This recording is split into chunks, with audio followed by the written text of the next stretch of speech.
Consider something strange with me. There are people that come to us like the weather, sudden and carrying a storm we did not ask to stand beneath.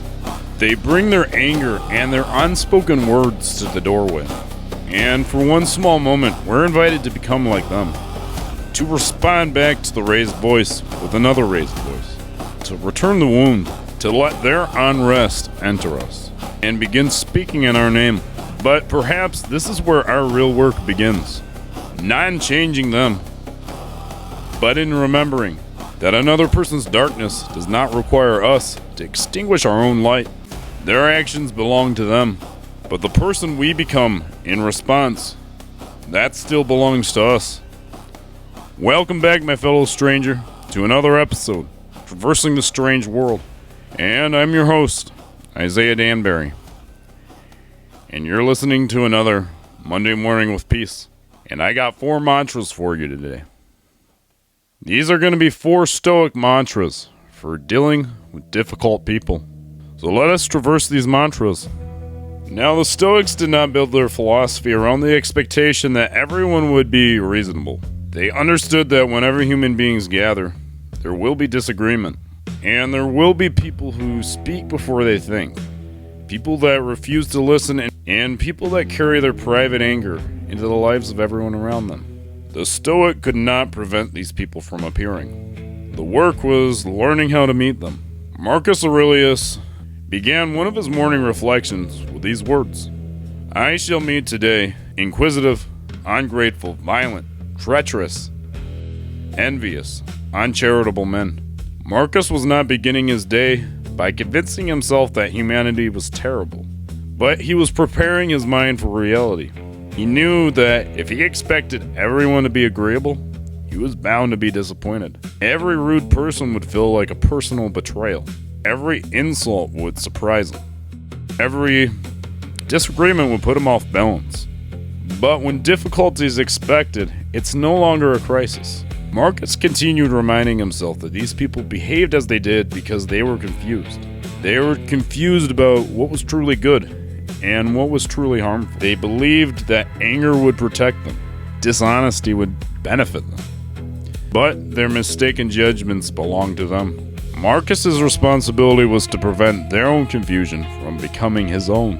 And this does not mean allowing somebody to mistreat you.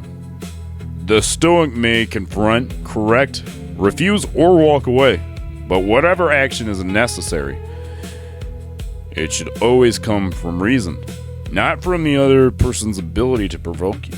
You will not choose the character of every person you meet this week, and you cannot control what they say to you or what they do to you.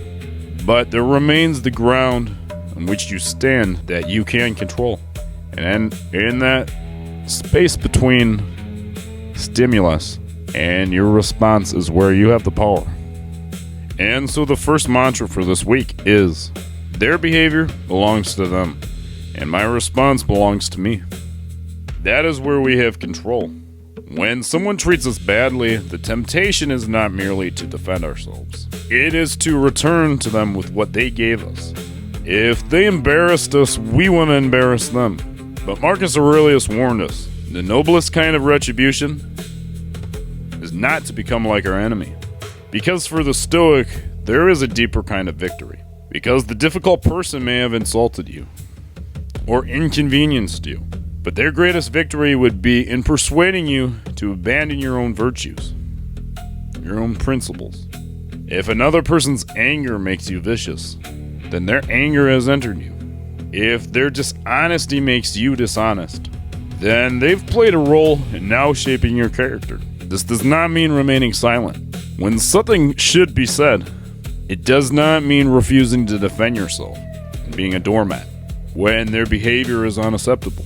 It means that even in confrontation, you choose your own weapons, truth instead of cruelty, firmness instead of aggression. You do not need to become cold because someone else has lacked kindness. So you are responsible for protecting the person you are becoming. So our second mantra is, I will not become what I dislike. And another Stoic philosopher, Epictetus, offered another way of understanding the people who mistreat us. He wrote that he acts or speaks from an impression that is right for him to do so. This can be difficult to accept. The person who lies believes the lie will protect them. The person who lashes out believes anger will restore their power. The person who humiliates others may believe that making someone smaller will make them feel larger. People do not always choose what is truly good. They choose what appears good to them in that moment, even when their vision has been distorted by their pride or their ignorance. For the Stoics, wrongdoing was therefore a failure of judgment. This does not make harmful behavior acceptable. Understanding is not the same as excusing. You may still need to confront the person, establish consequences, or remove yourself from their reach, but seeing their confusion behind their behavior will keep you from carrying unnecessary hatred. It allows us to remember that they, like us, are likewise just strangers in a strange land, just as confused as us. But it also reminds us that their cruelty isn't necessarily a reflection of us either. Sometimes it's what they have mistaken for strength, or for what they've misunderstood as courage. So our third mantra is people act according to what they believe is good, but I do not have to mistake their confusion for truth. So ultimately, understanding a difficult person does not mean submitting yourself to them or being passive. The Stoics definitely weren't teaching us to become passive or silent or endlessly available to people who disturb our peace. There are moments when wisdom looks like patience, and there's moments when wisdom looks like saying the right thing. Maybe it's closing the door for a while. Maybe it's saying no. Maybe it's creating a little bit of distance or refusing to continue to participate in a certain pattern that has already ran a little bit too deep. And the goal is not to become untouchable, but to be more self-governed. The difficulty of others often tempts us into anger, or into an argument, or perhaps to prove ourselves. You do not have to let our ego take the reins in this situation. You don't have to attend every conflict you're invited into. And you can be firm without being cruel. And you can also protect yourself without turning your words into a weapon. This is the quiet strength of Stoicism. Not the absence of emotion, but the presence of choice. The space between what they do and what you become. And in that space is your freedom.